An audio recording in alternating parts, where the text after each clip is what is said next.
I am currently operating under a Joella level of delusion in order to record this video. Join me on this adventure.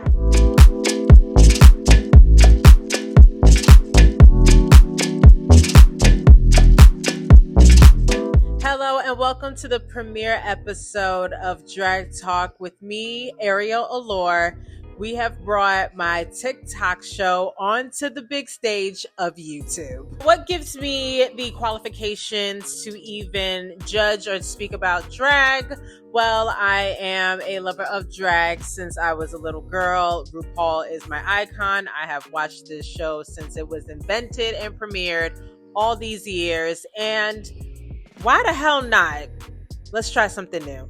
If you are from my TikTok page, welcome. It has been some time. First of all, happy Black History Month. Also, take care of your mental health. January was a really rough month because I do live out in Los Angeles and we experienced some wildfires. It's been very crazy, so just take care of yourself. So seeing as how RuPaul's Drag Race season 17 is now in the 5th episode, here is how we're going to get through this video. First, I'm going to get into what I like about the season thus far. Then we're going to talk about a little bit about the episodes individually, just a general synopsis of what I think about them. Then we're going to get into the eliminated queens. And last but not least, I'll talk about everybody that's left. So sit back, relax, get a snack, and hopefully you will join me on this journey. Before we get into it, don't forget to like, comment, and subscribe. I will also have all my socials somewhere on this video.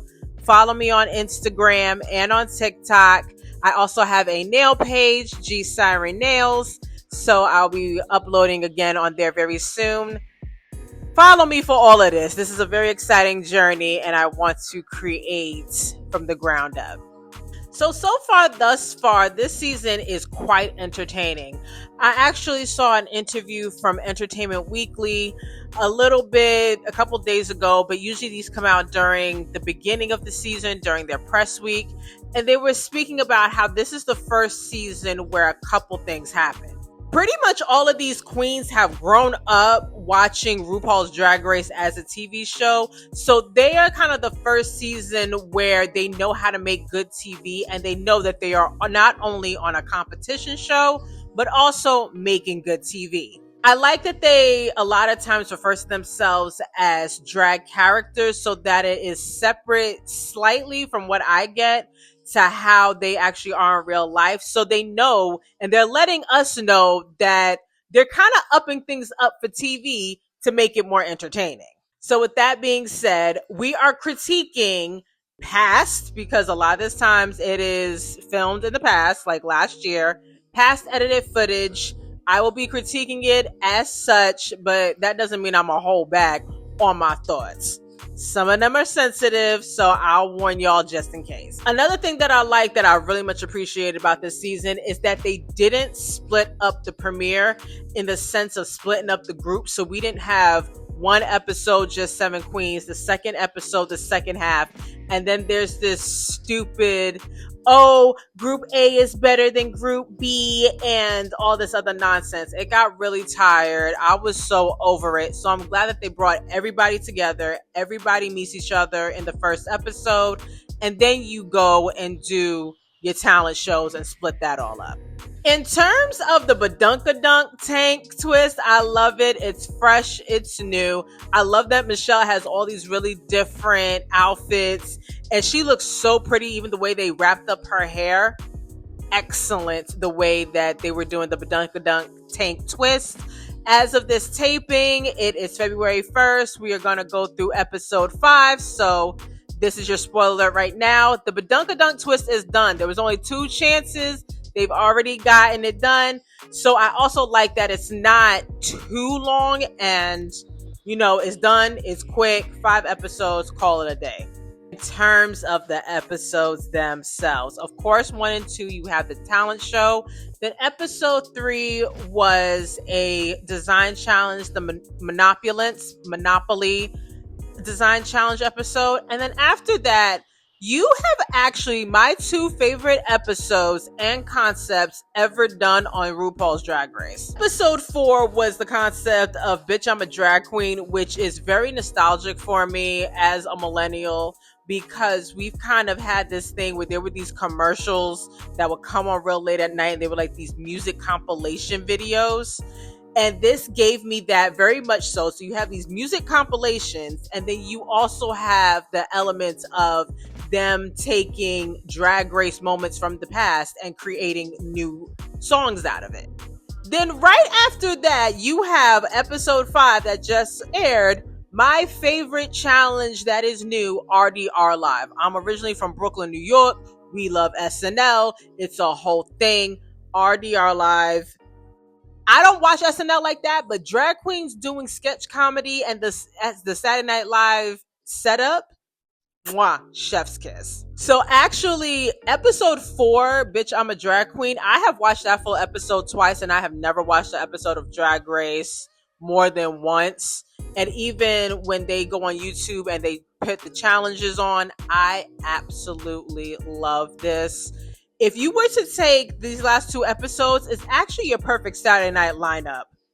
RDR Live, then the info commercials. Mwah. Loving it. So far, this season has been quite entertaining. Now let's get into the eliminated queens and my thoughts.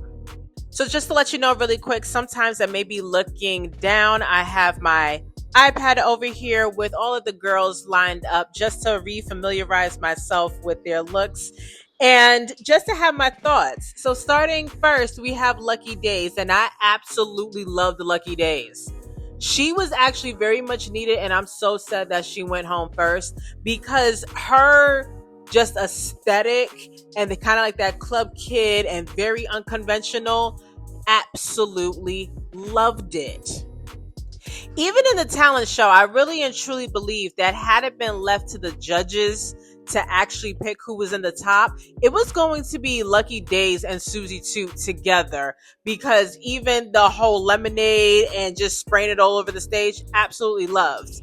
But then the problem came in with the design challenge, and I'm actually curious as to a little bit of the behind the scenes on this. Here's why. They are used to using unconventional materials in order to create their looks. With that said, even though the brief for the design challenge was they had to use the materials within their given color scheme, you saw that with Lexi. She actually used the fabric roll for part of her outfit, which we'll get to later. But couldn't Lucky have done something similar and actually used like the cardboard or any of the other unconventional materials from what she was using to kind of help mold something? It was a very big risk to change up your aesthetic and what you're known for in the very first challenge. And unfortunately, she ended up going home. That outfit was not working. But I am looking forward to seeing the outfits. I saw the What You Packin', and there were some very great moments in there that one day we're going to see it. And I think that she might be an all-stars girl in about 2-3 years, if she chooses to. If they choose to, 2-3 years, all-stars, definitely. And just really quick, I want to say that my favorite look from them was actually their entrance look. Love all that paint, and the fact that it was last minute because their original outfit got messed up. That is talent. That is skill. You got it, Lucky Days. Our next eliminated queen, unfortunately, is Joella. Oh my God. The drag icon of LA. I don't know what her tagline is. I'm sorry. This is where I'm very glad that they said drag characters, because I am going to speak about this queen as a drag character. Wow, the delusion. Wow. Like, it is partly commendable to have that much delusion. I'm actually currently operating a little bit in the, again, to record this video because YouTube is really a new space for me. But then simultaneously, girl, now you know better. You know better. I will not accept that you did not know that you know better. For real, for real. The entrance look was probably one of my favorite looks. I love red and gold together, and I also love a really good cultural outfit. I do love the Asian aesthetic. I could go into a whole video about the Asian queens because they were killing for like the past year and a half, honestly. But getting back to Joella, the mask look, you know that really wasn't a mask look. That piece of moon across your face, the outfit itself was kind of cute, but no. Talent show was alright, and then the front to back, no. The cakes runway, the concept itself was actually nice, even though everybody is tired of the Marie Antoinette look. That is over with. But the actual going into the back to the dominatrix look, it looked baggy. It was sloppy. Baby, the delusion, I give it up to you. You made great TV. I do wish you the best. You are legendary. You are going to be remembered for this season because of your delusion. It needs to be bottled up. Mwah. Mwah, mwah, mwah. But you do know you know better. I just want to leave that out there. You do know that you knew better for a lot of it. Come on. Let's be real. Now let's get into the queens that are left. First up, we have Acacia Forgot. I hate to say this. I feel like Acacia is a filler queen. I just can't get into their aesthetic. It does come off a little shocking. I believe that they say they're a Los Angeles queen. Los Angeles queens tend to have a bigger personality. I'm not saying that you can't have a quiet personality and be doing drag in a big city like this, but I would not think of Acacia as a Los Angeles queen, especially when you have someone like Joella that's also a Los Angeles queen. So wish them the best of luck. I just can't get into them personally for me, but they're doing very well, and I hope that they just gain a lot more confidence. That's my word for them, confidence. Next up, we have Ariete. I love Ariete. I love the aesthetic of Ariete. It's the daughter of Irene Dubois, but for some reason, I forget that they're Irene Dubois' drag child. Also, the outfits are just delicious. I do like the way they paint. The only critique that I had about their painting at first, that white was a little wide. I do like that they brought it in a little bit more. As far as the challenges, unfortunately, yes, somebody is actually doing better than you, Ariete. I don't know what's going on. I don't know if you are in your head. But whatever happens in the workroom and all that person that you have in the workroom, it's not translating into challenges. And what's actually funny is I've thought about, because I've watched the show so many times, if I were a drag queen, how would I be on the show? To a certain degree, I would kind of be like Ariete. Outside of challenges, have the biggest personality, but sometimes once you get in it, pressure sets in, nerves, whatever it is, and you don't rise up to the challenge as much as you think that you should. I do hope that she has a change, her whole trajectory changes, and actually gets a win, because it's very much needed and deserved. I want to see that for Ariete. Loving the looks though. That silver look where they had like the bum out. Oh, that's probably like one of my favorites. Lovely. And their entrance look was really good too. Crystal Envy is up next, and very polished queen. Love the aesthetic. I am slightly gagged that she did not win episode 4. That outfit is absolutely going to be one of those iconic drag race outfits that people talk about for years to come. But even on top of that, I think it really did come to, as great as that outfit was, you kind of have to take into account the challenge itself, and On Your Nerve did what needed to be done and more. Not saying that Crystal didn't do well in the challenge, but when you take into account everybody's performances, it was just that little bit extra, just that little bit of an edge that got the win. Crystal Envy is very close to a win though. I think the next episode is a ball. Should they survive the ball, but because they do so, if everything goes well with that and they get into like a Rusical episode, they may take the Rusical. I just have a feeling along those lines about Crystal. Very close to a win. Next up on the chopping is Hormona Lisa. I cannot get into Hormona. I feel like Hormona is a plant. Now, for me, a plant is different from a filler queen. So in the case of Acacia, I feel like is a filler queen. That's just somebody numbers wise. They bring them in just to round out the cast. Hey, we need X amount of queens.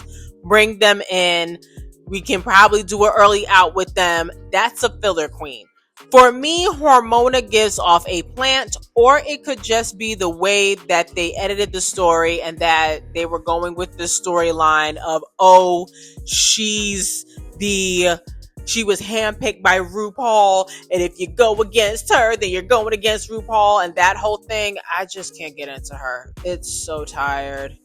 And the fact that you mad that Lexi told on you because you was doing something illegal with the Monopoly Design Challenge. Yeah, I would have told too. I would have snitched. Yep, I would have.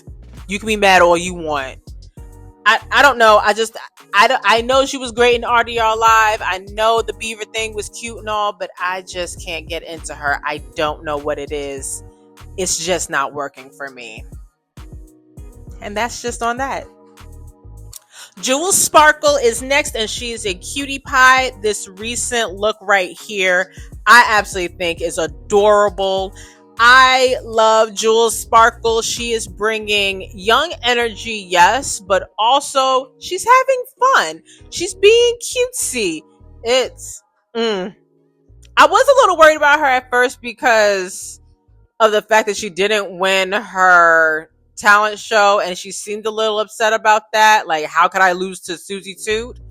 But now she's being a sister. She's encouraging. She wants to make up catchphrases like piggy, piggy, piggy, which I thought pig was a bad thing, but whatever.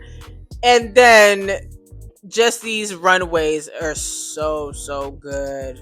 So good. She has a lot of really nice runways. Next up, we have Corey King. And Corey King is an interesting person to me. A very interesting character. What I will say is that their body and their match of the tights is impeccable. However, Corey, I can't tell what her drag aesthetic really is. Is she silly? Is she campy? What is going on? Is she trying to be like Plain Jane's little sister? Is she trying to be the next Monet Exchange? Her storyline is not clear. I would like for them to make it clear. Pink is a very pretty color, beautiful skin tone. There are some tweaks that are needed to the aesthetic of Corey King, more so in the sense of fit, especially from that quilted look. How in the world did your sisters let you walk out like that? I do not know. But again, blog Corey King, very interesting, very fun. I love the relationship between them and Lydia Butthole. It's great. But I do look forward to seeing what else Corey can do. Lana Geray is next, and she is a beautiful queen, the daughter of Lux Noir London. So you know they're going to have the confidence and presence in this family. The outfits that she has worn have been great. I was not thrilled about the Monopulence outfit, the one that she made. But this is another queen expected a lot more. I don't know if they're in their head, but something is not translating. Personality-wise, outside of the challenges, it works amazingly. But then once we get into the challenge, something doesn't shine through. And it's sad. I know they are trying very hard. This is another queen that I hope that they get a win very soon. I loved their lace-up outfit. So good. The quilted outfit, also different, kind of anime, Sailor Moon-esque, but beautifully done. I really love the pink outfit too as well. I'm looking at it. Really good. I'm surprised they didn't just keep her up on stage just to even talk about that and critique it, because she did have one of the best outfits on that stage. Next up, my girl, my fave. I've been rocking with her. I have followed this queen prior to Drag Race. I am talking about the one and only Lexi Love, my fellow Sag woman in the 30s, showing these youngins how it is done. I'm kind of sick of this whole ageist conversation with acting like 30s is the new 50. It's not. It's really not. And y'all are clearly learning what we are capable of. So proud of Lexi and just this whole journey and how everything is unfolding. Even though next episode, spoiler alert, I think there is a meltdown. No, no, no, no, no. The outfits are giving. I love her quilted outfit. Her quilted outfit is, I think that is another legendary one. So good. Love the booty out outfit where she was a whole TV. I was a little worried about the first outfit where it was just the spacesuit because it did look like it was a reveal. I kind of wanted it to be a reveal. But everything that Lexi is doing, I am absolutely just in love. Favorite entrance look outside. No, that is the favorite entrance look. Yeah, favorite. I am looking forward to Lexi Love so much. Keep going. Keep making us proud. Absolutely love Lexi. Good God. And yes, I'm with Lexi. I would have snitched too. Yep. Follow the rules. Follow the rules. Lydia Butthole Collins. I cannot believe that they actually let her wear what she wore on the main stage of RuPaul's Drag Race. This show is amazing. I absolutely love it, but it actually also makes sense. This is another alternative queen. I think I'm getting very much into her slowly again. I like the relationship between them and Corey King on the vlogs. Corey has them there all the time. Really cute relationship. On the show, they are still kind of feeling their way through on things, and I hope it does get better for them. I am enjoying them. Kind of middle of the road, middle of the pack. But on the runway, hella creative ideas. I really can't believe that she was a penis, though. For real. Cannot believe it. Coming out, squirting and everything, too. On Your Nerve. Another queen that is in their 30s that is doing an excellent job. Very much deserves to win episode 4. Had to. The outfit, again, great outfit, but if I had to choose between Anya or Crystal Envy, I would have taken Crystal Envy. However, the performance, I'm actually curious, and I wish they did show the recording of the songs for episode 4, because were they given room to, remake and put their own twist on these songs, or were they just given the songs and they were supposed to sing it as is? Because Anya scatting is just great. Also, I think that they are very much loving her personality. She is quite charming. However, Anya was wrong on one thing.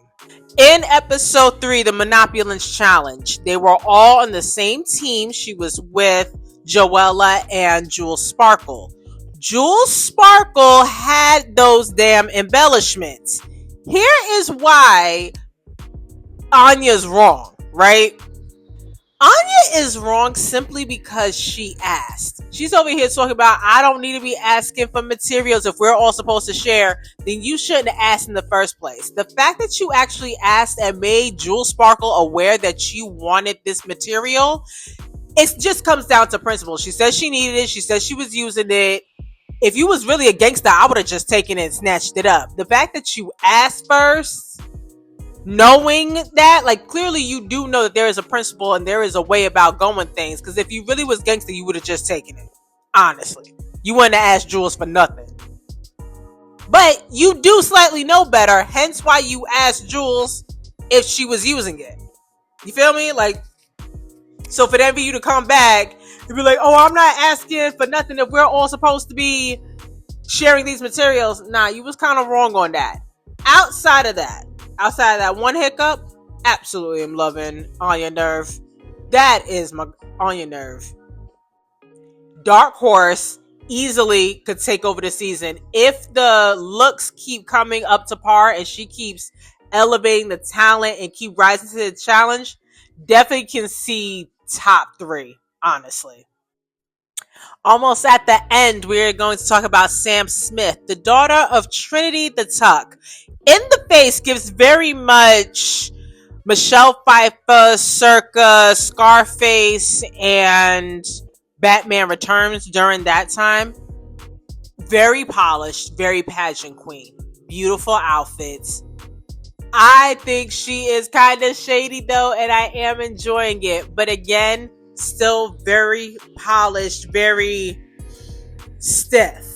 Kind of want them to lighten up just a little bit. I don't know how exactly that's going to play out. I am looking forward to seeing them during the rest of the season.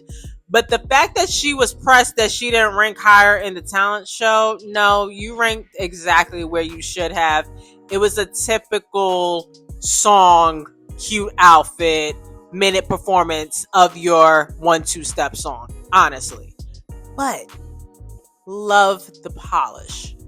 Quite polished. Just loosen up a little bit more, Sam. I know you can. You like Cheetos. Last but not least, Susie Toot, another dark horse. This is another dark horse of the season. As soon as Susie ended up winning the first challenge of the season, I'm like, we kind of know what mood Mother Rue is in. She's kind of in her funny girl mood. She wants a charming, funny winner this time. I don't think she wants the typical polish, young queen. I think she wants a funny girl. I think we're still in that era right there. Think Jimbo, Hanaconda, Tia Coffee. Think around those type of queens. Susie Toot, though, the makeup, first time, didn't like it, but understood the concept. Started softening it up. Kind of got a little bit better. This recent one, I'm looking at it, the clown look, it's actually one of her best. I don't understand why they were hating on Susie about the outfit, because it actually works. I do get why Lexi is kind of annoyed with her in the challenge, because she was kind of cutting her off. This is the edited presentation that was shown.